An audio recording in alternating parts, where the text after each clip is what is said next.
بسم اللہ الرحمن الرحیم۔ ناظرین کرام، رسول اللہ صلی اللہ علیہ وسلم نے والدین کی اطاعت اور فرمانبرداری کے اجر کو اور اس کے صلے کو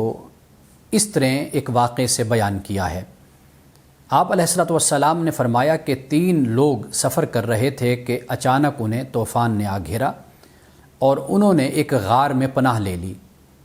اور اسی پناہ کے دوران ایک پتھر پہاڑ سے آیا اور غار کے دہانے کو اس نے بند کر دیا۔ اس حالت میں 3 لوگوں نے آپس میں یہ مشورہ کیا کہ ہم اللہ سبحانہ وتعالیٰ کی بارگاہ میں اپنی ایک نیکی کا ذکر کرتے ہیں اور اللہ سے دعا مانگتے ہیں کہ اس کے ذریعے سے ہمیں اس مصیبت سے نجات دے۔ ہر شخص نے اپنی اپنی نیکی کو یاد کیا، اور جو والدین کا فرمانبردار تھا اس نے اس طرح اللہ سبحانہ وتعالیٰ کی بارگاہ میں گزارش کی کہ مولا، میرے پاس بکریاں تھیں اور میں ان بکریوں کا دودھ دو کر سب سے پہلے میں اپنے والدین کی خدمت میں پیش کرتا تھا۔ میرے والدین دودھ پیتے تو اس کے بعد میں اپنے بچوں کو دودھ پلاتا تھا، لیکن ایک دن ایسا ہوا کہ مجھے دیر ہو گئی اور میں جب گھر واپس آیا دودھ لے کر تو میرے والدین سو چکے تھے۔ اب میں والدین کو اٹھانا نہیں چاہتا تھا کہ کہیں ان کے آرام میں خلل نہ ہو، اور میں وہاں سے جانا نہیں چاہتا تھا کہ کہیں ان کی آنکھ کھلے اور وہ مجھے موجود نہ پائیں۔ اسی انتظار میں رات گزر گئی اور میرے بچے بھوک سے اور پیاس سے بلبلاتے رہے، لیکن میں نے اپنے والدین کی خاطر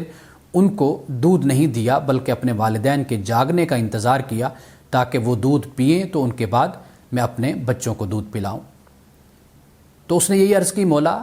یہ میں نے جو یہ نیکی کی وہ فقط تیری محبت اور تیری خوشنودی کی خاطر کی، تو مولا اگر یہ نیکی تجھے قبول ہے تو اس مصیبت سے ہمیں نجات عطا کر۔ اسی طرح دوسرے شخص نے اللہ سبحانہ وتعالیٰ کی بارگاہ میں یہ دعا کی کہ یا اللہ، میرے ایک دوست نے مجھے ایک بکری لا کر دی اور اس نے کہا کہ تم اس کی نگرانی کرو۔ وہ بکری بڑی ہوئی تو اس سے پھر دوسری بکریاں پیدا ہوئیں تو ایک بہت بڑا ریوڑ بن گیا۔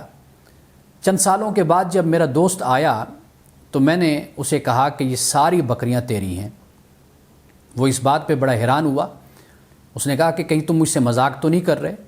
یعنی اس کے ذہن میں، اس کے خیال میں یہی تھا کہ میری ایک بکری ہوگی، میں اپنی بکری لے لوں گا۔ لیکن وہ عرض کرتا ہے، مولا میں نے ایمانداری کے ساتھ اس کی بکری کی پرورش کی